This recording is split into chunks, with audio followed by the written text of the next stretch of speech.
Hello and welcome to the management classes. आज इस video में हम लोग shift in aggregate demand curve and the multiplier effect को डिस्कस करेंगे। आपने इससे पीछे वाली वीडियो देखी होगी, उसमें हमने एग्रीगेट डिमांड कर्व को ड्राइव किया था फ्लेक्सिबल प्राइस के साथ, और जिसमें हमने केन्स के कंजम्पशन फंक्शन को यूज किया था। यानी केन्स के कंजम्पशन फंक्शन को यूज करके हमने एग्रीगेट डिमांड कर्व को ड्राइव किया था।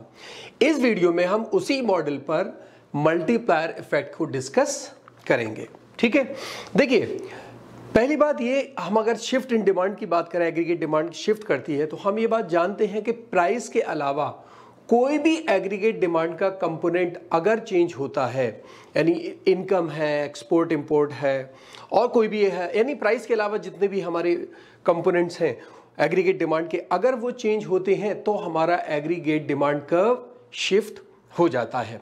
ठीक है, लेकिन हम ये मानकर चलते हैं कि जितना एग्रीगेट डिमांड शिफ्ट होता है वो उस अमाउंट से ज्यादा होता है जिससे हमारा वो कंपोनेंट चेंज होता है। अगर हमारा कोई कंपोनेंट जैसे फॉर एग्जांपल एक्सपोर्ट है, एक्सपोर्ट मान लीजिए हमारा अगर 10% इंक्रीज हुआ, तो हमारा जो एग्रीगेट डिमांड होगा वो इससे ज्यादा होगा, वो इससे ज्यादा चेंज होगा जो हमारा एग्रीगेट डिमांड है। और वो बेसिकली डिपेंड करता है हमारे मल्टीप्लायर के ऊपर, यानी जितना हमारा मल्टीप्लायर होगा उतना ही ज्यादा चेंज होगा। मान के चलिए, सपोज कर लीजिए हम नेट एक्सपोर्ट की बात अगर हम करें, export minus import, net export की हम बात कर रहे हैं। ठीक है, ठीक है, अगर हम नेक्स्ट एक्सपोर्ट की बात करें तो हम मान के चलते हैं कि हमारा नेक्स्ट एक्सपोर्ट बढ़ गया due to increase in foreign income. Foreign income बढ़ी, फॉरेन इनकम बढ़ने से फॉरेनर्स ने डिमांड बढ़ाई अपनी, और उससे हमारा एक्सपोर्ट बढ़ गया। जब हमारा एक्सपोर्ट बढ़ेगा तो हमारे यहाँ क्या होगा, जो हमारा प्रोडक्ट है, जो हमारी डोमेस्टिक फर्म है, वो अब ज्यादा प्रोड्यूस करेगी, क्योंकि हमारे प्रोडक्ट हमारी कंट्री से बाहर ज़्यादा डिमांड किए जा रहे हैं। अब हमें अपने आप वर्कर्स को ज़्यादा हायर करना पड़ेगा, या कम से कम हम जो वर्कर काम कर रहे हैं उनके वर्किंग आवर्स हमें बढ़ाने पड़ेंगे।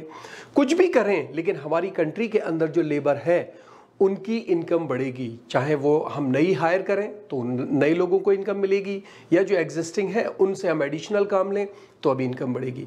यानी कुल मिला के हमारे यहाँ का इनकम बढ़ेगी। इससे क्या होगा, जब हमारी कंट्री की इनकम बढ़ेगी तो उससे हमारी कंट्री का कंजम्पशन बढ़ेगा। जाहिर है जिन लोगों को ज़्यादा सैलरी मिलना शुरू हो जाएगी, या जिनको नहीं मिल रही थी उनको मिलने शुरू हो जाएगी, अब वो कंजम्पशन अपना शुरू करेंगे।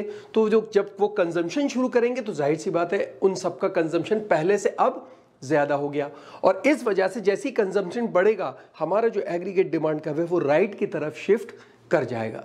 ठीक है, यही हमने केन्स के पिछले वाले मॉडल में पढ़ा था।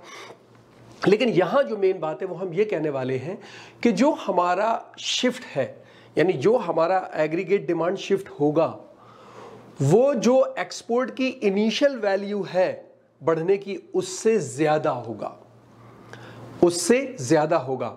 कितना होगा ये डिपेंड करेगा साइज ऑफ मल्टीप्लायर। यानी अगर हमारा जो इनिशियल एक्सपोर्ट है वो 10% बढ़ रहा है तो एग्रीगेट डिमांड हमारा 20% बढ़ेगा, या जो भी है उससे ज्यादा होगा। अब हम मल्टीप्लायर को देखेंगे, मल्टीप्लायर कितना है, उस मल्टीप्लायर के हिसाब से हमारा एग्रीगेट डिमांड बढ़ेगी। तो अगर हम मल्टीप्लायर को समझे, देखिए जर्नल मल्टीप्लायर क्या है, इसके ऊपर एक वीडियो पड़ी हुई है पहले से। हम यहां पर बात कर रहे हैं इस केस में मल्टीप्लायर की। ठीक है, यहां देखिए मल्टीप्लायर बेसिकली अगर आप पीछे वीडियो में जाके देखें समझे तो है क्या, रेशो है, एक रेशो है किसका, change in the quantity of real GDP demanded at each prices, और उसके साथ इनिशियल चेंज इन वन और मोर कंपोनेंट ऑफ एग्रीगेट डिमांड जो उसको प्रोड्यूस कर रहे हैं।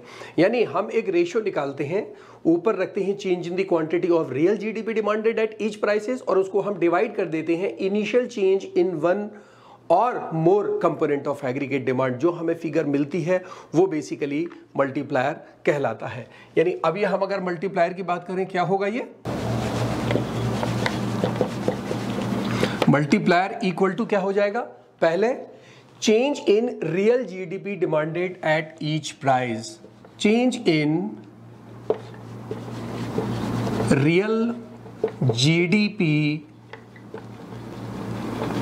demanded at each price.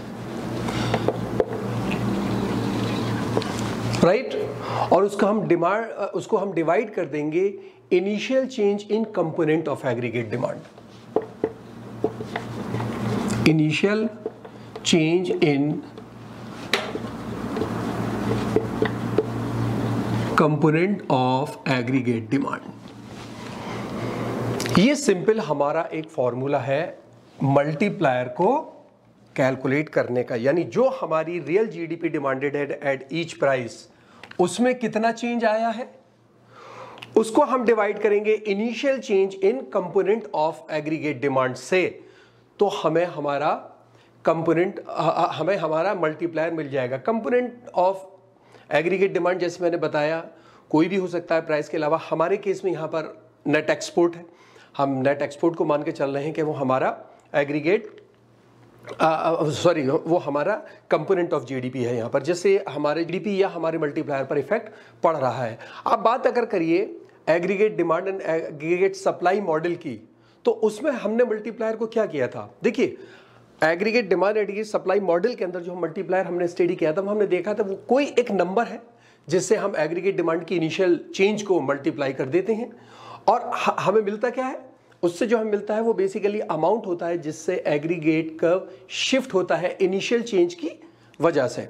ठीक है. अच्छा, इस इक्वेशन को हम change in real GDP demanded at each price level को भी कैलकुलेट कर सकते हैं, यानी हम अरेंज कर सकते हैं.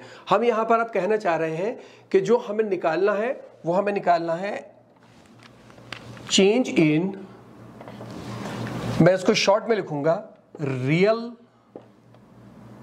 GDP demand at each price. इसको अब हमें निकालना है तो सिर्फ हमें इस फॉर्मूले को रीअरेंज ही तो करना होगा. हम सिंपली मल्टीप्लायर को मल्टीप्लाई कर देंगे initial change in component of GDP, initial change in component of GDP. Right, ये निकल सकता है, ये इसमें कोई बड़ी बात नहीं है. यानी आपके पास ये तीन फिगर है, मल्टीप्लायर है, रियल जीडीपी डिमांडेड है चेंज में, और initial change in component GDP. इसमें तो कोई भी दो वैल्यू हो, तीसरी आप निकाल सकते हैं. ठीक है, ये हो गया. अब हम अपना एग्जाम्पल लेकर चलते हैं कि किस तरीके से ये काम करता है, किस तरीके से मल्टीप्लायर काम करता है. मानकर चलिए कि हम ये मानकर चल रहे हैं कि हमारे जो नेट एक्सपोर्ट है हमारा, वो बढ़ गया, इंक्रीज हुआ. बेसिकली हम ये मानकर चल रहे हैं वो इंक्रीज हुआ ₹100 मिलियन से. ये हमने मान के चला कि जो हमारा नेट एक्सपोर्ट है वो बढ़ा, क्योंकि फॉरेन इनकम बढ़ी, उससे हमारा एक्सपोर्ट बढ़ा. हमारा जो एक्सपोर्ट बढ़ा वो 100 बिलियन रुपीस से बढ़ा. अब यहां ये मान के चलिए कि जो हमारा ये एक्सपोर्ट बढ़ा है उससे जो हमारी इनकम जनरेट होगी हमारी कंट्री के अंदर, यानी जो एडिशनल कंजम्पशन इंक्रीज होगा वो 100 बिलियन रुपीस ज्यादा होगा प्राइस लेवल से. यानी जो हमारा अब कंजम्पशन इंक्रीज हुआ है उससे वो ₹100 मिलियन और ज्यादा हुआ है. यानी इतना तो चेंज हुआ वो उसके अंदर, उससे चेंज आया. उसके बाद हमारा कंजम्पशन ज्यादा बढ़ा मल्टीप्लायर की वजह से, और उस मल्टीप्लायर की वजह से जब वो मल्टीप्लायर आया तो हमारा जो कर्व है वो राइट की तरफ शिफ्ट करेगा. ये हमारा डिमांड कर्व है. अब मान लीजिए इसको हम यहां से मान कर चलें कि 100, 0 to 100 एंड 200, तो बेसिकली उसको होना तो यहां पर चाहिए 100 पर, लेकिन वो 100 पर ना होकर 200 पर कहीं जाके शिफ्ट होगा. यानी ये हमारा कर्व यहां होना चाहिए 100 पर, लेकिन वो 200 तक चला जाएगा। क्यों चला जाएगा? क्योंकि यहां पर मल्टीप्लायर इफेक्ट है।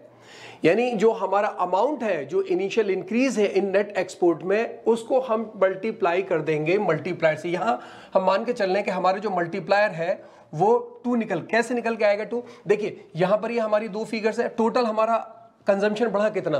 100 तो बढ़ गया हमारा उस नेट एक्सपोर्ट की वजह से, और 100 कंजम्पशन हमारा और बढ़ा। तो यानी हमारा जो टोटल कंजम्पशन बेसिकली बढ़ा वो 200 मिलियन रुपीस से बढ़ा। ठीक है, अब अगर ये 200 से बढ़ा तो हम इसको कैसे निकालेंगे? किस तरीके से हमारा ये निकल कर आएगा? क्या कहते हैं? मल्टीप्लायर। देखिए 200% हमने निकाला ही इसलिए था क्योंकि हमारा जो टोटल कंजम्पशन है, जो हमारा चेंज इन एग्रीगेट डिमांड है वो 200 है, और जो हमारा एक्सपोर्ट है वो कितना है? 100। इसको आप जब कैलकुलेट करेंगे तो 2 आ जाएगा। यानी ये बताकर चल रहा है कि जब हमारा नेट एक्सपोर्ट जो है वो बढ़ा 100 और मल्टीप्लायर था 2, इस वजह से हमारा जो टोटल बढ़ा है वो 200 मिलियन रुपीस बढ़ा है। ठीक है, इन दोनों को हम मिला के इस तरीके से हम उसको कैलकुलेट करते हैं। तो ये हम मान के चलिए कि मल्टीप्लायर जितना होगा इनिशियल वैल्यू उतने ही गुना बढ़ जाएगी। जितना हमारा मल्टीप्लायर होगा उतने ही गुना हमारी वैल्यू बढ़ जाएगी। मान लीजिए मल्टीप्लायर आप लोग पढ़ चुके हैं, इसमें बहुत ज्यादा टेंशन की मेरे ख्याल से जरूरत नहीं है। सपोज कर लीजिए साहब हमारा एक इनिशियल इंक्रीज था 500 रुपीज, ठीक है, और हमारा मल्टीप्लायर कितना निकल कर आया? से फॉर एग्जांपल मल्टीप्लायर निकल कर आया हमारा 3, तो जो टोटल इसमें हमारा इंक्रीज होगा कंजम्पशन वो कितना हो जाएगा? 1500। हमारा मल्टीप्लायर्स टाइम, मैं मल्टीप्लायर को बहुत ज्यादा डिटेल में नहीं ले रहा हूं क्योंकि हम पता कर चुके हैं इसका क्या फार्मूला है, क्या है, कैसे, हम लोग इस पे बहुत ज्यादा डिस्कस पहले कर चुके हैं। ठीक है, यहां सिर्फ मैं ये बताना चाह रहा हूं, जो मकसद है बताने का, कि जो हमारी basically total initial income change हो, इनिशियल कंजम्पशन चेंज होगा किसी भी एक कंपोनेंट के चेंज होने से, यानी यहां नेट एक्सपोर्ट हमारा चेंज हुआ, नेट एक्सपोर्ट की वजह से जो हमारी इनकम चेंज हुई 100, वो 100 इनकम हम मल्टीप्लायर से कैलकुलेट करेंगे। मल्टीप्लायर हमने कितना निकाला हुआ है? 2 है मल्टीप्लायर, तो 100 मल्टीप्लाइड बाई 2, 200। तो वो 200 क्या है? 100 तो पहले से नेट एक्सपोर्ट था ही, और 100 हमारा कंजम्पशन और बड़ा मल्टीप्लायर इफेक्ट की वजह से। इसलिए जो हमारा कर्व होगा उसको बेसिकली, ये है हमारा ओरिजिनल कर्व, उसको बेसिकली शिफ्ट तो होना चाहिए 100 से, लेकिन वो 100 से शिफ्ट ना होकर 200 से शिफ्ट होगा मल्टीप्लायर इफेक्ट की वजह से। ये हमारा रियल शिफ्ट है जो होना चाहिए था, लेकिन ये जो शिफ्ट हमारा निकल कर आया है, ये निकल कर आया है मल्टीप्लायर इफेक्ट की वजह से। ठीक है, अच्छा इसको अगर आप उल्टा कर लीजिए तो आप ये कह लीजिए कि साहब अगर हमारा नेट एक्सपोर्ट जो है वो लॉस में जा रहा है, कम हो जाता है, नेट एक्सपोर्ट कम हो जाता है, तो उस पर भी मल्टीप्लायर इफेक्ट काम करेगा। ये हमारा इनिशियल एग्रीगेट डिमांड कर्व है, और 100 पे इसको आना चाहिए, लेकिन क्योंकि यहां भी मल्टीप्लायर इफेक्ट काम करेगा तो ये यहां आ जाएगा। यानी ये आपका इनिशियल होना चाहिए और ये आपका मल्टीप्लायर इफेक्ट के साथ है। ठीक है, बहुत मुश्किल नहीं है, सिर्फ आप ये समझने की यहां पर कोशिश कीजिए कि जो केन्स का जो फंक्शन हमने यूज किया था, जिससे हम ये मान के चलते हैं कि साहब हमारा जो एग्रीगेट डिमांड कर्व है वो शिफ्ट हो जाता है। तो वो जो शिफ्ट होता है, अब यहां फर्दर हम उसको स्टडी कर रहे हैं कि ये शिफ्ट जितनी इनिशियल वैल्यू किसी कंपोनेंट की होती है उससे ज्यादा शिफ्ट होता है। कितना ज्यादा शिफ्ट होता है? Depends upon the size of multiplier. Multiplier 1 है तो उतना ही होगा, 2 होगा तो डबल हो जाएगा, 3 होगा तो 3 टाइम हो जाएगा, एक्सेट्रा एक्सेट्रा। ठीक है, तो मुझे उम्मीद है समझ में आया होगा, आसान है। कोई प्रॉब्लम हो तो कमेंट बॉक्स में बताइएगा। इस वीडियो में इतना ही। Thank you so much.